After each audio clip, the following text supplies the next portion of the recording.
Bismillahirrahmanirrahim. Assalamualaikum warahmatullahi wabarakatuh. Alhamdulillahi rabbil alamin.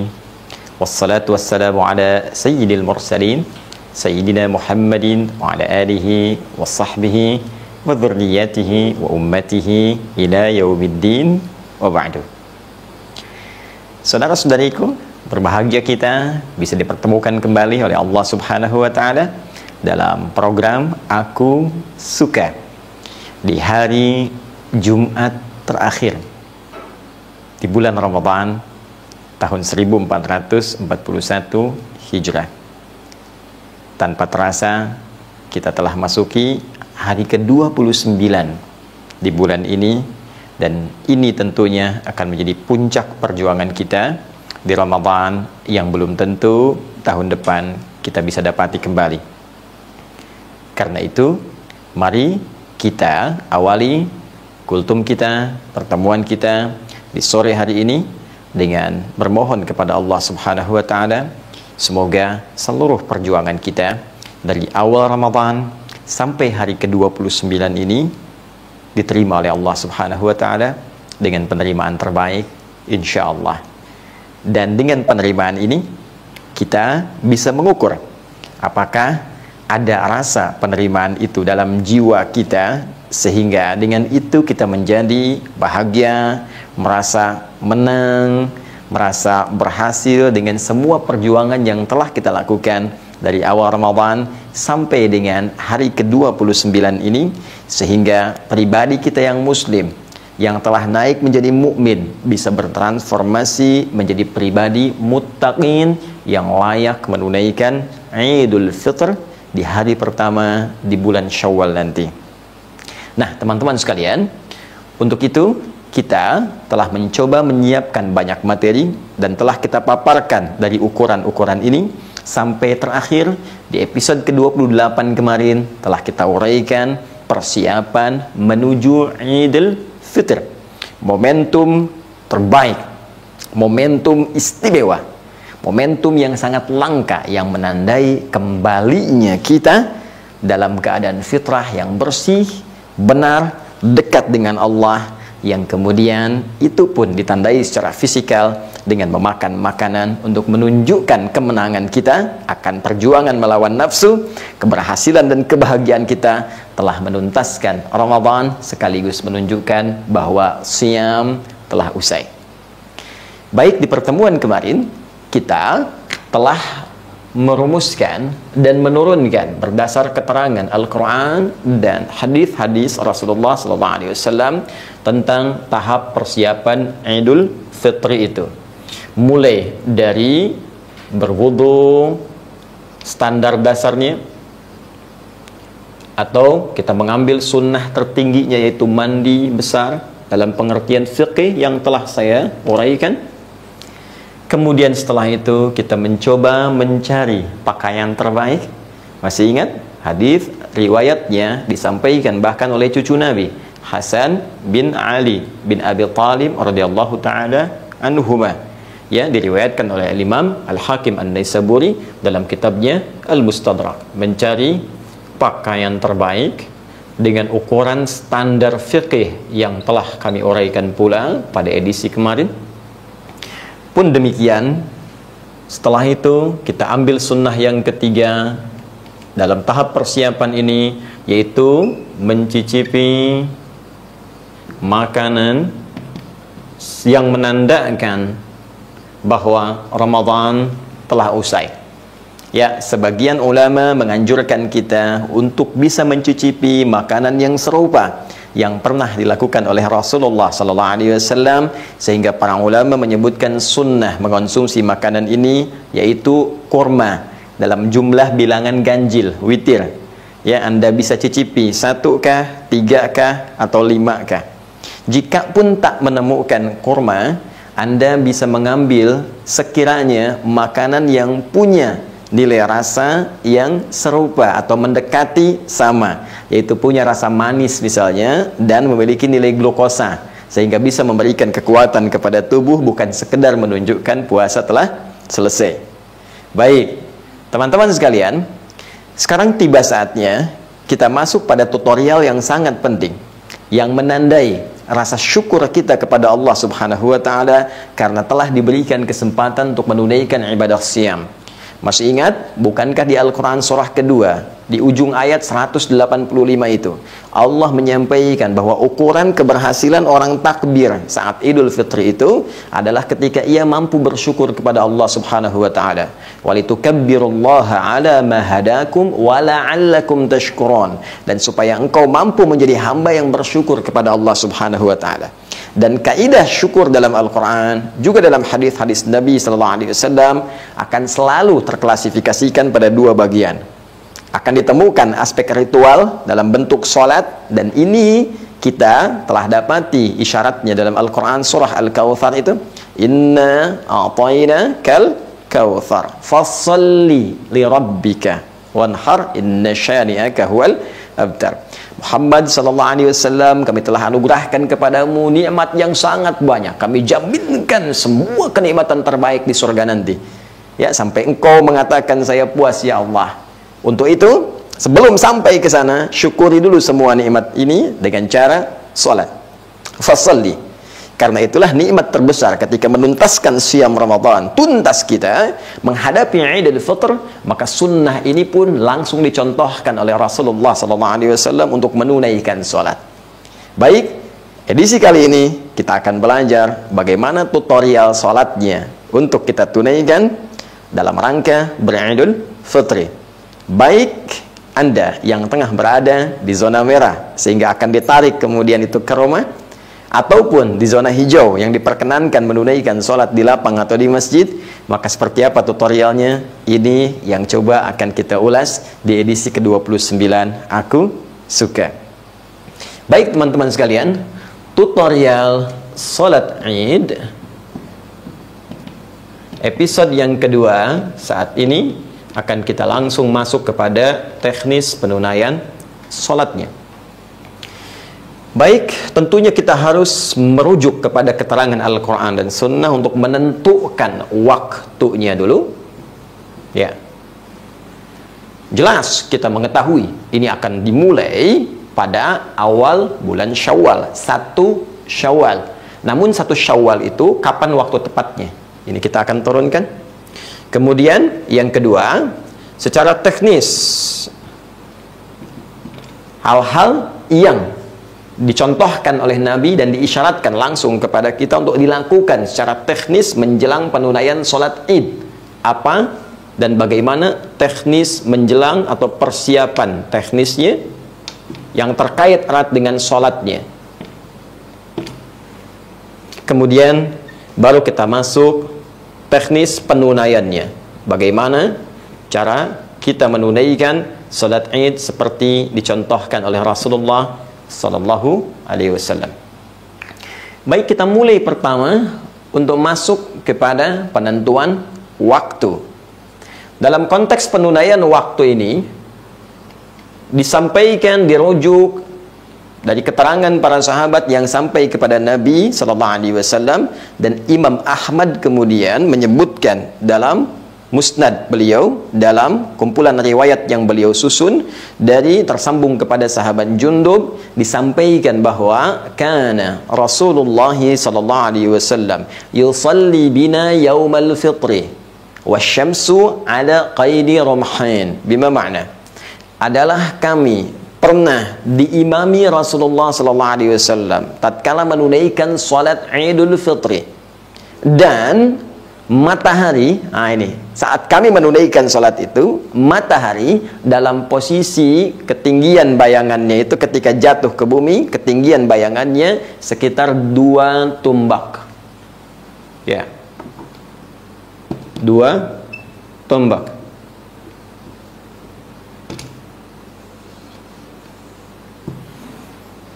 Seperti diketahui bahwa untuk menentukan waktu-waktu salat, dulu Nabi mengisyaratkan kepada para sahabat untuk menancapkan tombak, ya, terus misal tongkat, ya, di tanah, kemudian melihat posisi bayangan yang terpantulkan dari sinar matahari.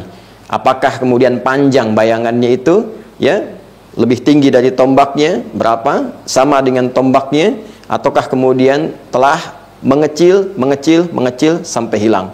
Maka itu keadaan yang dimaksudkan dari mulai tinggi, mengecil sampai hilang akan menunjukkan secara spesifik waktu penunaian sholat. Ini cara yang paling praktis. Baik, kalau kita lihat teman-teman sekalian, hadis-hadis yang terkait dengan ukuran, bayangan, 1 tombak, 2 tombak, ini waktunya tentunya terkait setelah matahari terbit dari tempat terbitnya, masyriq, ya. Kalau ia terbit dari tempat terbit, begitu pas terbit, kemudian dia bergeser, ya, bayangan sudah menunjukkan 1 tombak, ya. Ini disebut dengan waktunya dari awal duha, syuruk, ya, syuruk. Jadi saya tuliskan syuruk seperti ini. Ini awal duha, ada salat syuruk, gitu kan?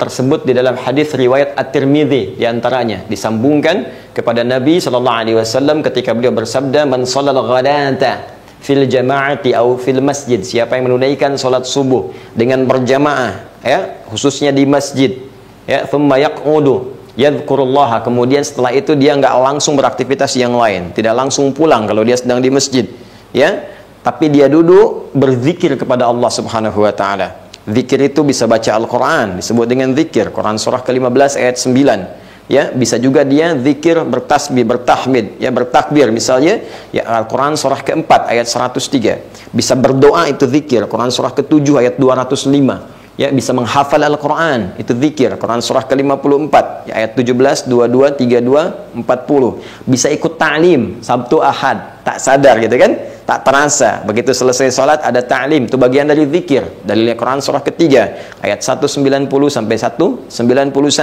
ya. Baik, itu semua zikir. Kemudian thumma yusalli rak'atain, ya, fi bidayatid duha, maka dia sholat 2 rakaat setelah itu di awal duha, ya, ketika mataharinya 1 tombak. 1 tombak itu awal duha. Maka ini sholatnya disebut dengan syuruk, pergeserannya disebut isyraq, ya, tempat terbitnya matahari ketika terbit, ya, itu disebut masyriq, terbit. Terbenamnya maghrib, ya. Masyriq dan maghrib dikumpulkan oleh Allah Subhanahu wa taala di firman-Nya pertama kali disebutkan di surah Al-Baqarah, surah kedua ayat 115. Walillahil masyriqu wal maghrib fa aynama tuwallu fa thamma wajhullah. Baik, maka milik Allah lah masyriq dan maghrib. Ini punya Allah, ini bukan Tuhan. Jadi jangan sampai kamu nyembah matahari. Matahari terbit, kamu menghadap, kamu sembah. Terbenam, kamu sembah juga. Bukan, itu punya Allah. Allah yang ciptakan kok. Kenapa kamu sembah? Sedangkan Tuhannya tidak kamu sembah. Maka kata Allah, masyriq tempat terbit, maghrib tempat terbenam, itu semua Allah yang ciptakan. Punya Allah. Baik, teman-teman sekalian, kalau Anda kebingungan tentang kiblat kata Allah, silahkan menghadap kemanapun, maka Allah akan menemukanmu. Dalam konteks kita sedang menunaikan salat. Baik, fokus ke sini. Jadi masyriq itu tempat terbit. Ketika dia bergeser ke arah syuruk ini, maka pergeserannya disebut dengan isyraq. Ya. Isyraq. Asyraqa yusyriqa. Ya, menempati masyriqnya dia bergeser, isyraq, bergeser ke awal duha disebut syuruk. Syuruk ini kadar bayangannya 1 tombak. Ya, 1 tombak. Baik, teman-teman sekalian, fokus bersama saya. Kadar bayangan 1 tombak kurang lebih lah, kalau sekarang kita tarik misalnya, ya, setelah menunaikan sholat subuh, dari waktu subuh kurang lebih 1 jam sampai 1 jam setengah. Ya, kurang lebih demikian. Jadi kalau subuhnya misal 4:30, ya 5:30 sampai jam 6 atau kurang sedikit, itu masuk syuruk. Ya, jadi kalau kita misalnya ingin lebarkan menjadi 2 tombak, ya tambah kurang lebih setengah jaman lah, ya, secara maksimalnya. Jadi bisa kita tarik, kalau ini syuruk ditunaikan 1 tombak, kisaran durasi waktunya 1 jam, 1 jam setengah, ya, pasca sholat subuh. Kalau sekarang kita ambil jam 6 misalnya, misal saja ngambil waktu amannya, ya, fokus baik-baik. Maka untuk 2 tombak kita tambahkanlah 15 sampai 30 menitan, ya, kurang lebih jam 6.30. 6.30 kalau kita mau mulai lebih awal di sini. Jelas? Nah, ini ukuran ini bergantung kepada kapan kita menunaikan sholat subuhnya. Ambil. Dan ini waktunya terbentang luas. Waktu ini. Jadi kalau kita ingin tunaikan, karena ini awal duha, terus kita tambahkan waktunya seperti tadi, kurang lebih 2 tombak ukuran jam 6.30, ya. Dan waktu ini terbentang luas sampai ke menjelang zuhur. Ya, sehingga karena waktunya terbentang luas, teman-teman sekalian, ini untuk awal waktu penunaiannya. Jadi kalau kita tarik ke dalam waktu Indonesia, misalnya bagian barat, sesuaikan dengan waktu sholat subuhnya, Anda ukur, kita ambil misalnya jam 6.30, ini awal waktunya. Baik, kalau sekiranya Anda ingin mengambil kelapangan dalam penunaiannya, silahkan. Waktunya terbentang, kata para ulama, sampai dengan menjelang zawal, sesaat sebelum zuhur. Sesaat sebelum zuhur. Ya. Fokus. Kenapa ini penting saya sampaikan turunan ini? Umumnya, kalau kita menunaikan sholat id di lapang atau tempat terbuka, maka kita pada umumnya mengambil waktu-waktu yang awal. Karena ketika naik lebih tinggi waktunya, jam 7 kah, setengah 8 kah, kondisi mataharinya semakin naik, sinarnya semakin terasa.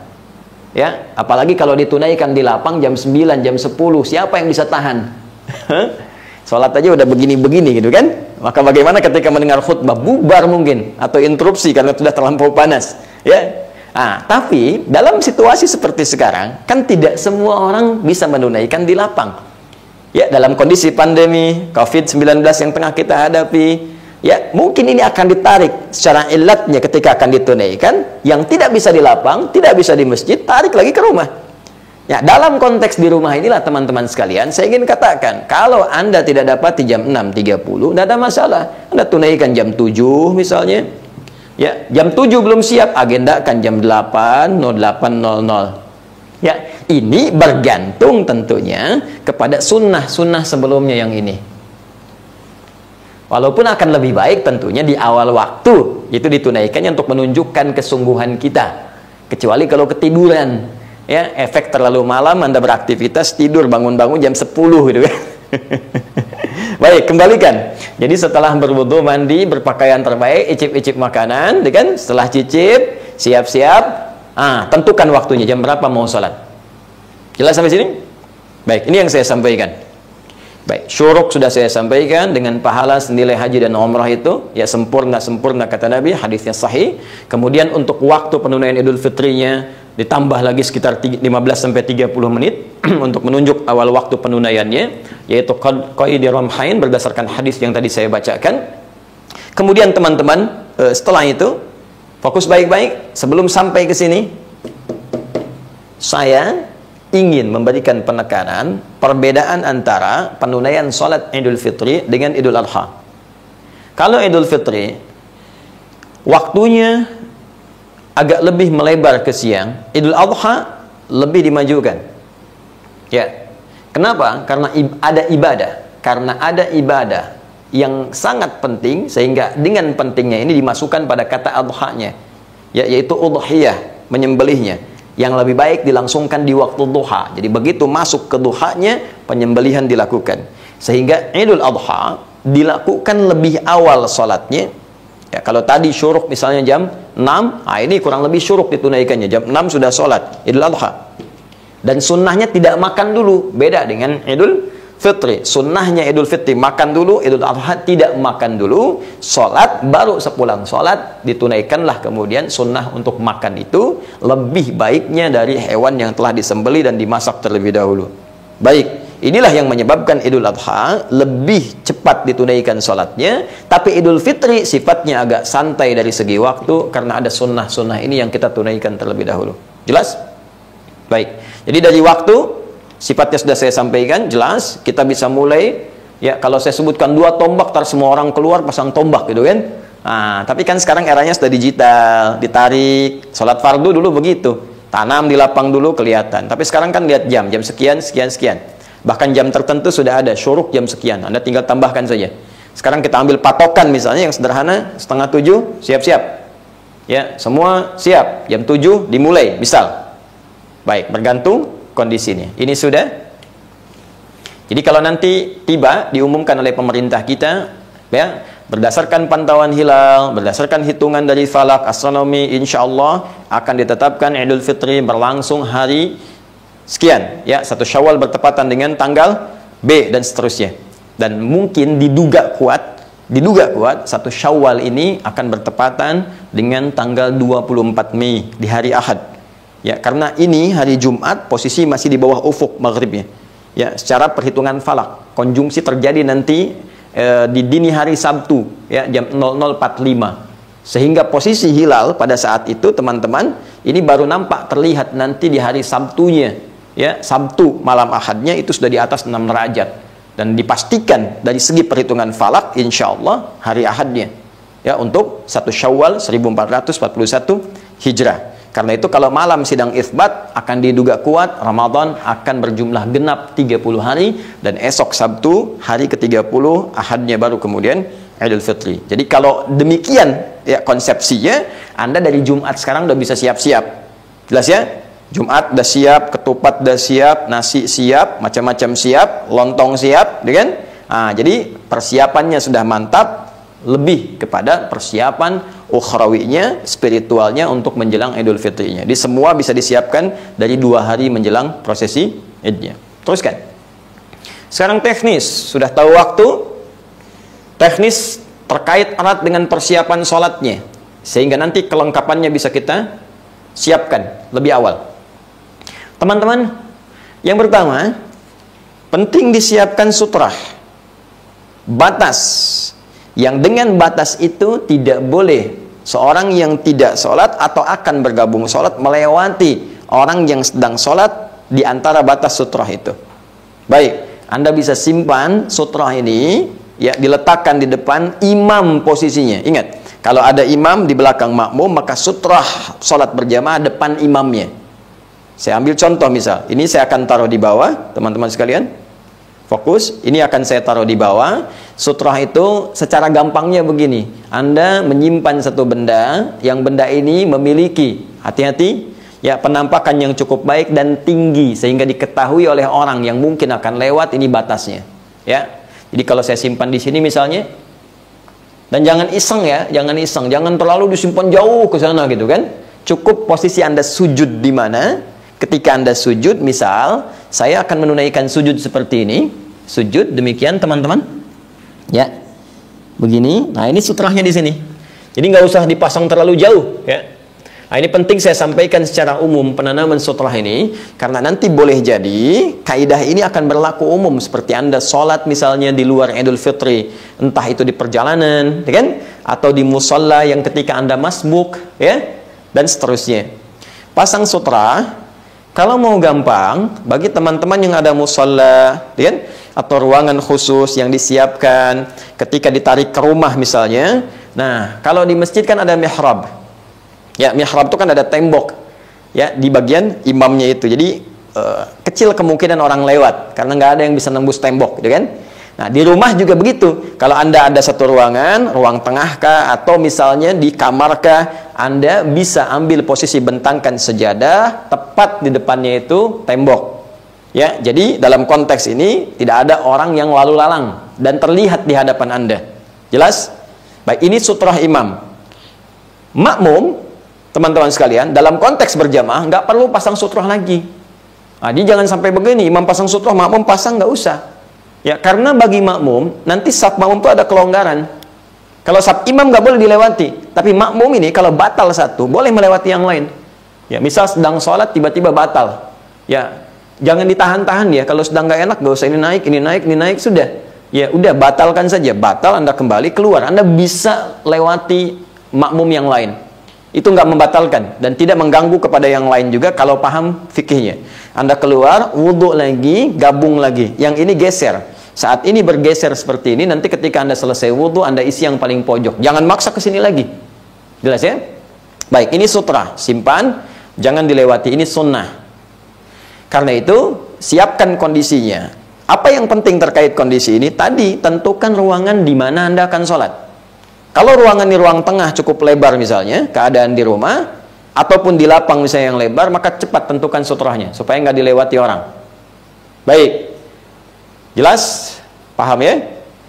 Selanjutnya, kalau sudah jelas, teman-teman sekalian, susun safnya. Ya, susun saf terlebih dahulu. Tentukan imamnya. Baik.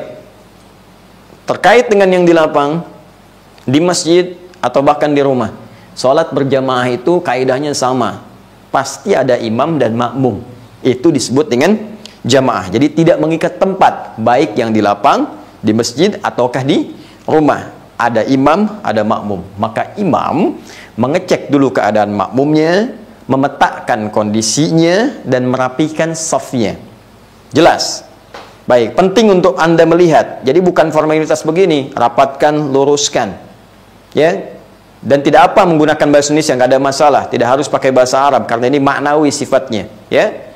Rapatkan, luruskan, istau, istaqimu. Tidak hanya demikian teman-teman, Anda membalik, menghadap kepada makmum, lihat. Rapatkan, sayang, dek, rapatkan ya. Ya, di belakang, paling belakang mama dengan adik-adik yang perempuan, rapatkan juga, rapat, ya, rapat, luruskan. Nah, ketika Anda melihat makmum ini, coba petakan, siapa mereka? Mungkin ada yang tidak bisa berdiri terlampau lama, ya kan? Ada yang bisa bertahan untuk dibacakan surat-surat panjang. Disinilah nanti kita akan bisa memilih di antara sekian uraian sunnah dari Nabi, surat apa yang dibaca. Kita akan lihat mana yang paling sesuai dengan makmum, sehingga makmum merasakan kenikmatan dalam penunaian sholat itu. Jelas? Baik. Kemudian selanjutnya, teman-teman sekalian, teruskan. Sholat akan dimulai tanpa diawali adzan dan iqamah. Awas, hati-hati. Jadi jangan terlampau soleh. Ya, saya ulang, jangan terlampau soleh. Tidak perlu ada adzan, tidak perlu ada iqamah. Tersambung hadis kepada Nabi sallallahu alaihi wasallam, diriwayatkan ketika Nabi akan menunaikan salat Id itu, maka kami tidak mengawalinya, kata para sahabat, dengan adzan ataupun iqamah. Jadi langsung beliau ya memberikan arahan kepada kami, meluruskan saf dan seterusnya, salatul jami'ah, siap-siap salat, kemudian ditunaikan. Jelas? Baik, kalau sudah sampai ke situ, mari kita masuk kepada teknis utamanya. Baik, sholat Id baik ditunaikan di lapang, di masjid, ataukah di rumah. Dan sekali lagi, saya ingin tegaskan kepada kita semua tanpa kecuali, dalam suasana yang sangat baik ini teman-teman sekalian, untuk saling menghormati penunaian sunnah, baik sunnah yang dipilih untuk ditunaikan di lapang, di zona-zona hijau yang diperkenankan dengan konsolidasi otoritas setempat, ataukah ditunaikan di rumah yang kemarin saya terangkan dalilnya untuk mengambil hadis penunaian di rumah. Ya, hadisnya sudah saya jelaskan dari sahabat Abu Hurairah, dari sunannya Abu Daud, nomor hadisnya saya sebutkan 1162, bagaimana ketika kondisi Nabi akan menunaikan sholat, tiba-tiba fa'asabana matar, kata sahabat, turun hujan, maka Nabi tarik sholat itu ke masjid. Apa alasannya? Supaya sahabat kemudian tidak terkena hujan, mungkin fisiknya terganggu, ada yang sakit dan tak kondusif sholat. Jadi kalau untuk menghindari hujan saja ditarik kepada kondisi yang lebih rapat lagi, lebih terlindungi lagi, maka bagaimana dengan virus yang lebih mungkin kuat dibandingkan dengan dampak hujan yang mengenai tubuh seseorang? Maka bisa ditarik lagi ke tempat yang lebih dalam, yaitu kemana? Ke rumah. Di sini muncul kalimat kita, sholat Id di rumah saja, bagi yang tak memungkinkan untuk ke masjid atau ke lapang. Dan ini contohnya sudah ada dipraktekkan oleh sahabat Anas bin Malik radhiyallahu taala anhu. Ya, Al-Imam Al-Bukhari meriwayatkan dalam hadis beliau di Abwabul Id, ya, Idain, bahkan Abwabul Idain, ya, bab pembahasan tentang sholat dua hari raya, baik Idul Fitri atau Idul Adha. Bab idza fatahul Id, bab spesifik pembahasan jika kehilangan kesempatan menunaikan sholat Id bersama orang banyak di lapang ataukah di masjid. Ya, thumma yusalli rak'atain, maka dia tetap bisa menunaikan sholat 2 rakaat. Wa kadzalika nisa, demikian pula perempuan-perempuan yang enggak sempat ikut bergabung, boleh dia tunaikan. Ini yang paling menarik, wa fil buyuti wal qura, dan cara penunaiannya di rumah atau di kampung-kampung, tempat-tempat yang spesifik. Itu ada di halaman atau di juz yang kedua, di halaman ke-23. Memang hadis ini mu'allaq sifatnya. Ya, mu'allaq itu terputus beberapa rawinya sehingga kualitasnya tuh tidak terlampau valid, tapi dia punya penguat. Ya, di mana? Di Musannaf Ibnu Abi Syaibah.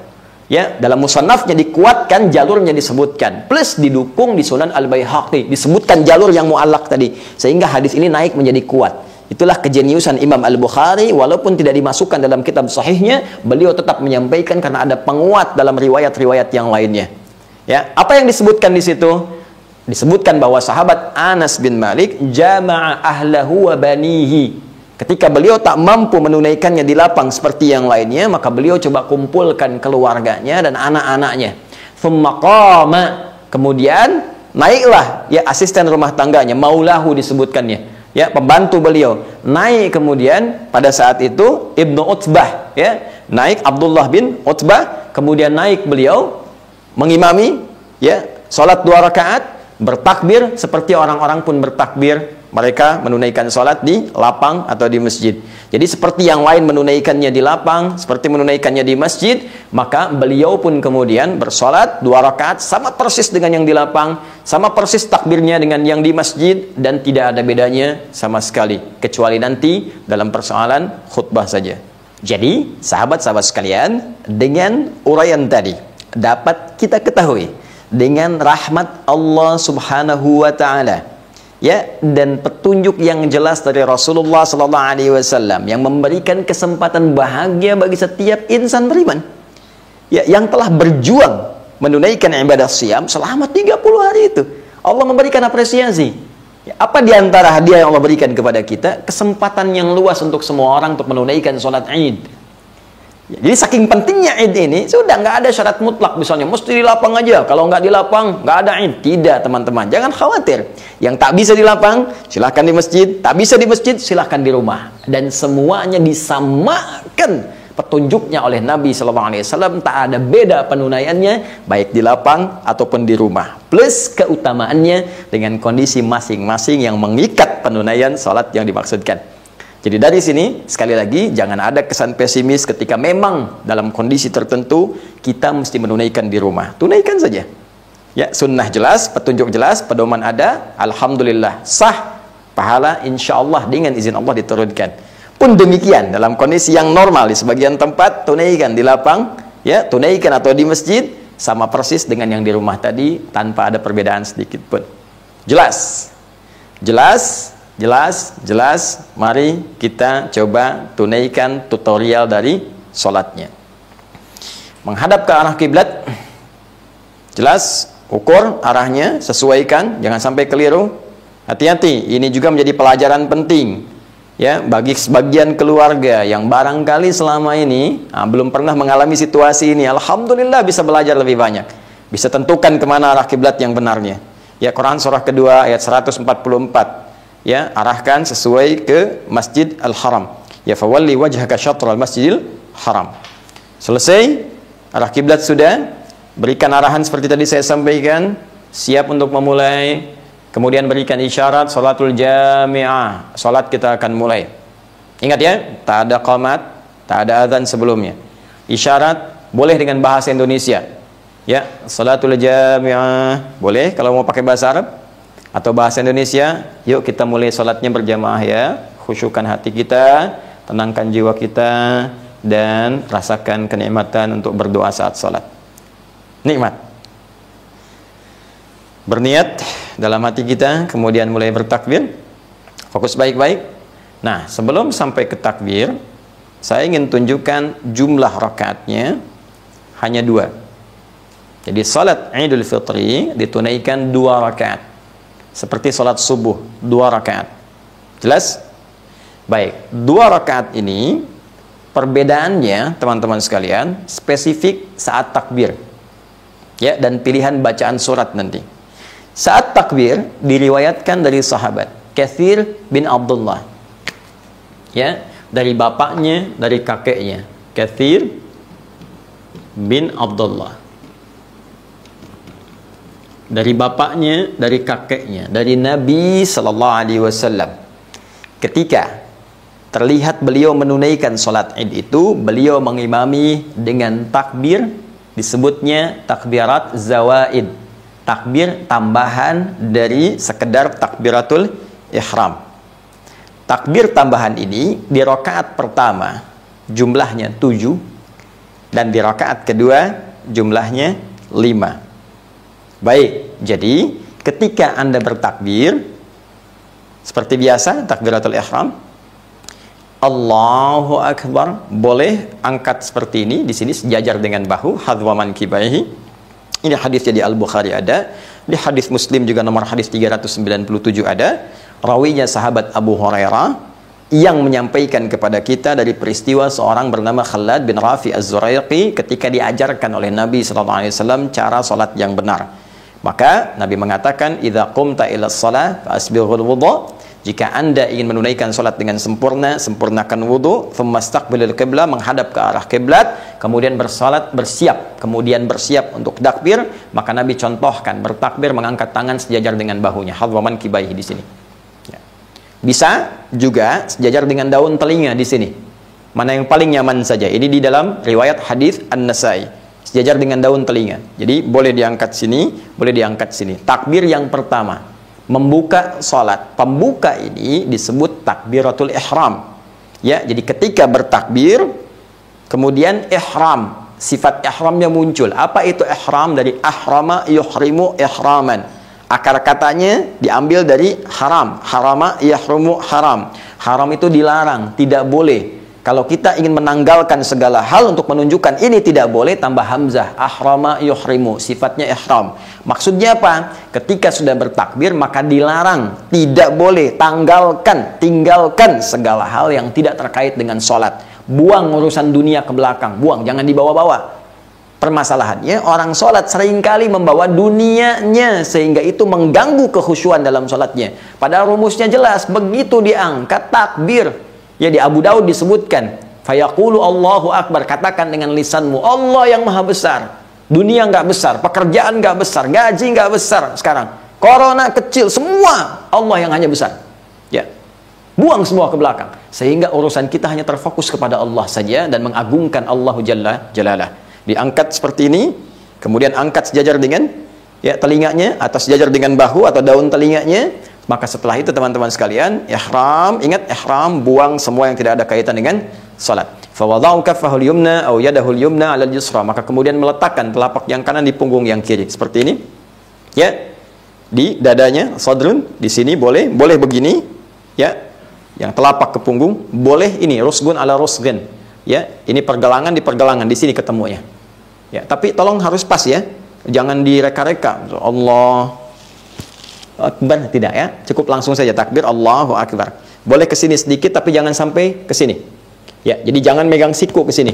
Dan ini dicela oleh Nabi, jangan sampai kamu takbir bersedekap seperti orang sombong. Jadi diibaratkan sombong begini. Ya, kayak lagi ngawasin proyek gitu. Seperti ini. Ya, tidak. Jadi sampai di sini saja. Nah, ini takbir pertama. Disebut takbir pembuka, bukan pertama dalam konteks yang 7 tadi. Jadi takbir pembukanya ihram. Baru setelah itu tambahkan 7. Ya, bacaan tidak ada beda. Allahu Akbar seperti tadi, ya. 1, Allahu Akbar, 2, Allahu Akbar, 3 sampai dengan 7. Baik, Ustadz, apakah di sela-sela takbir itu ada bacaan spesifik? Baik, di sini ada perbedaan kecil pendapat di antara ulama, karena memang tidak ada yang spesifik langsung disebutkan dari Nabi, hanya isyarat saja. Dalam hadis Katsir bin Abdullah tadi, nggak dirinci bacaan antar takbir zawaid tadi, takbir tambahan.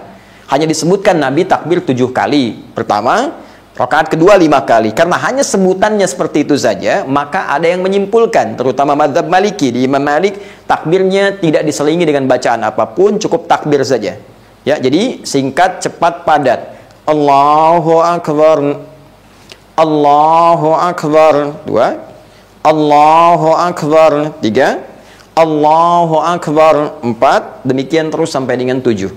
Baik, di mazhab Asy-Syafi'i kemudian mengambil keumuman makna dari sela-sela walitukabbirullaha ala ma hadakum. Isyarat Al-Qur'an supaya engkau memperbanyak takbir. Sedangkan takbir teknis petunjuk ketika dari bacaan Nabi, ada riwayat menyebutkan takbir, tahmid, tasbih. Allahu Akbar, la ilaha illallah, wallahu akbar, walillahil hamd.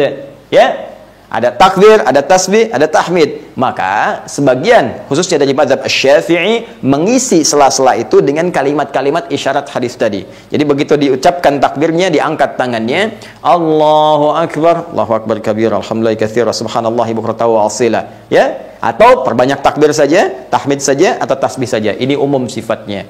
Sampai dengan 7. Jadi Allahu Akbar, jeda ucapkan, Allahu Akbar, jeda ucapkan, mau tasbih, tahmid, takbir, atau dihimpunkan. Allahu Akbar kabira, walhamdulillahi katsira, wa subhanallahi bukratan wa asila. Allahu Akbar kabira takbir, walhamdulillahi katsira tahmid, ya wa subhanallahi bukratan wa asila tasbih. Ketiganya dikumpulkan dalam satu kalimat. Baik mengucapkan atau tidak berpengaruh kepada sahnya sholat. Jelas? Ya, jadi keduanya benar.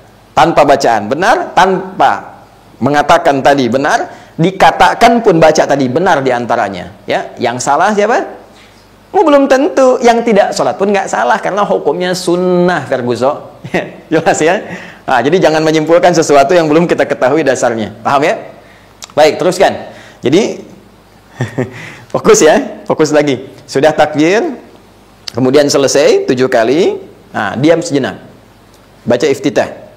Ya, silahkan disesuaikan. Iftitah tuh banyak, ada lebih daripada 9 doa.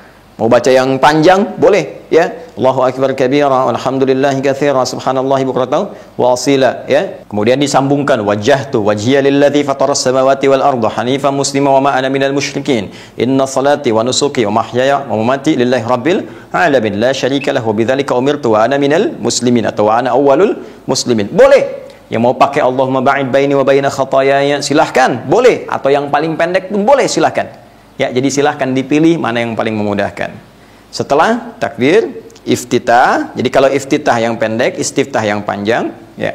Setelah itu masuk Al-Fatihah 7 ayat. Ya, Bismillahirrahmanirrahim sampai waladhdallin, selesai. Bismillahnya mau dijaharkan boleh yang jadi imam. Ya, jadi nanti ada setidaknya menghitung para ulama hadis ada 70 riwayat tentang bacaan bismillah. Dibagi 4 klasifikasi. Pertama boleh jahar. Ini diambil nanti oleh Al-Imam Asy-Syafi'i, ditunjukkan pada muridnya sampai diikuti mazhabnya. Jahar. Jahar itu keraskan. Setelah selesai iftitah, masuk Al-Fatihah, Bismillahirrahmanirrahim. Jelas jahar. Sir. Sir itu silent, yang dengar cuma kita. Bismillahirrahmanirrahim. Alhamdulillahirabbil alamin. Jelas.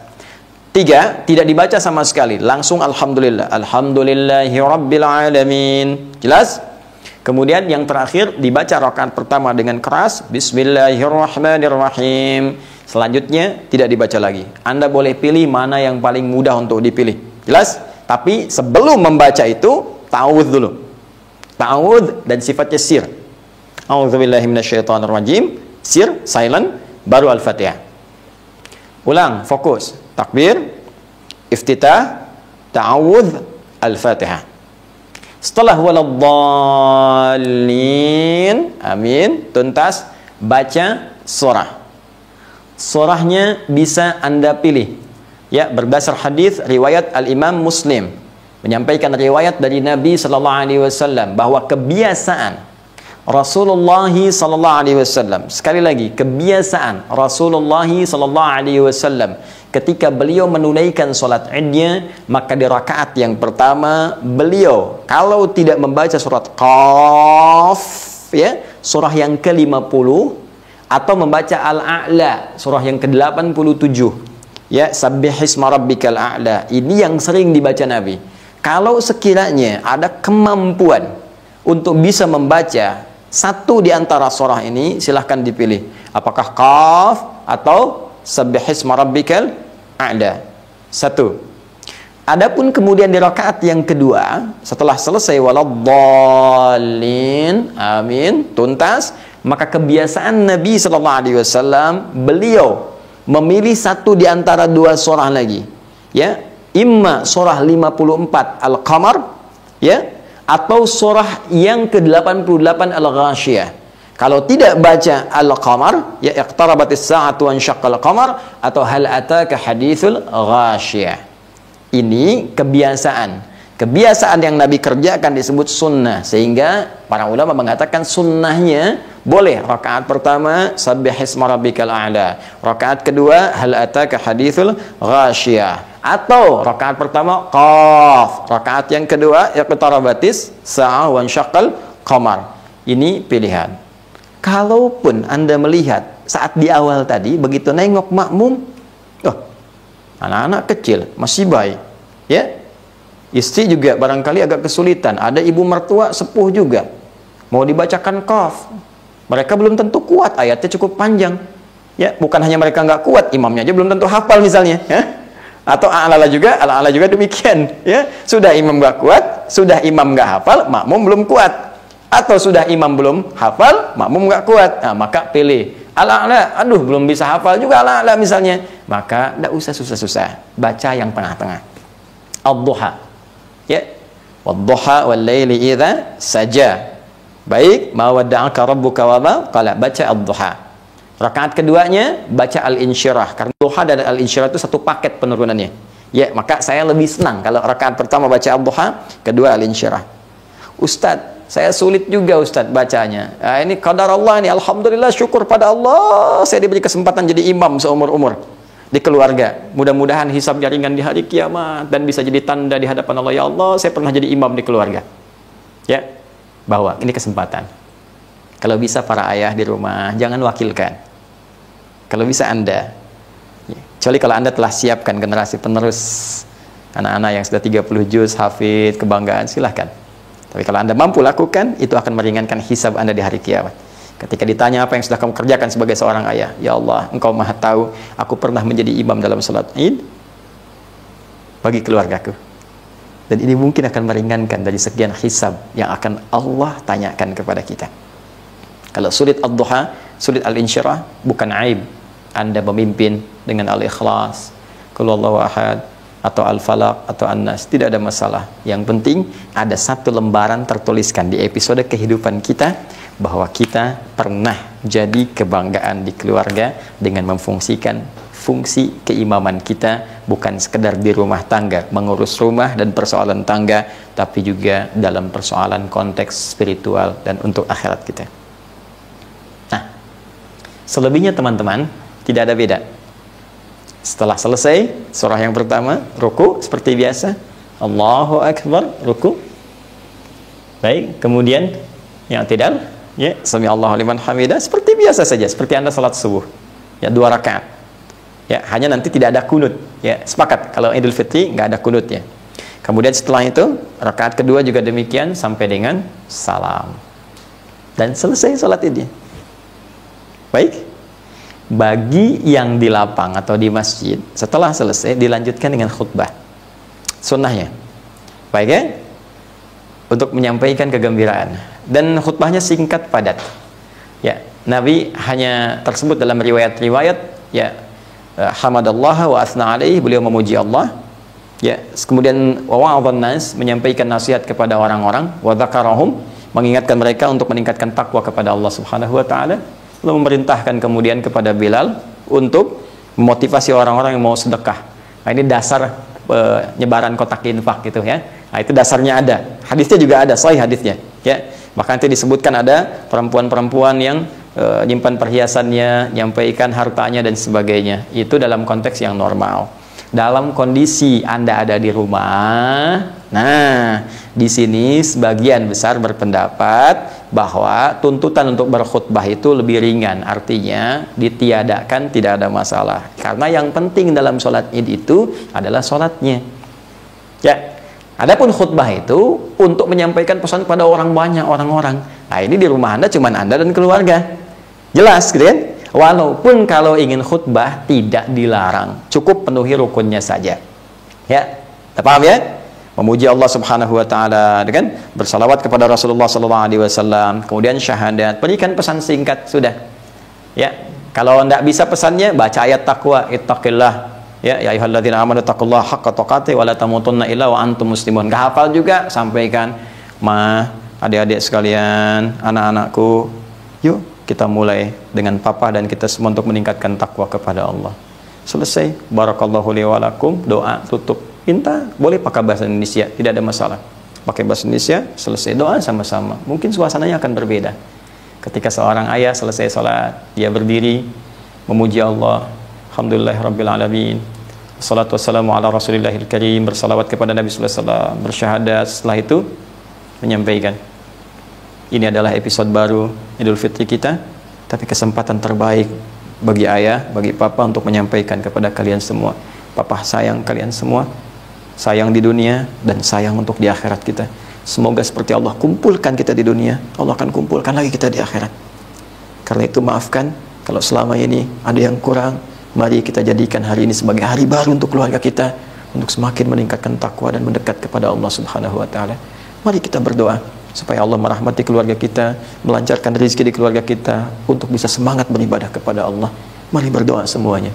Ketika berdoa penuh khusyuk, mengalir air mata kita dalam suasana yang sangat haru, boleh jadi rahmat Allah diturunkan pada saat itu, dan kita mintakan spesifik, ya Allah, angkat wabah ini supaya kami bisa menikmati ibadah di masjidmu lagi, menikmati ta'lim lagi, menikmati jumpa dengan para sahabat, silaturahim lagi.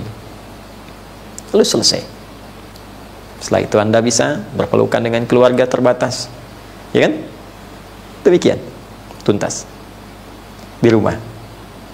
Di lapang bisa Anda kerjakan dengan situasi yang tentunya sekali lagi tetap berkoordinasi dengan otoritas tempat dan ikuti protokol yang telah diberikan garis dan panduannya.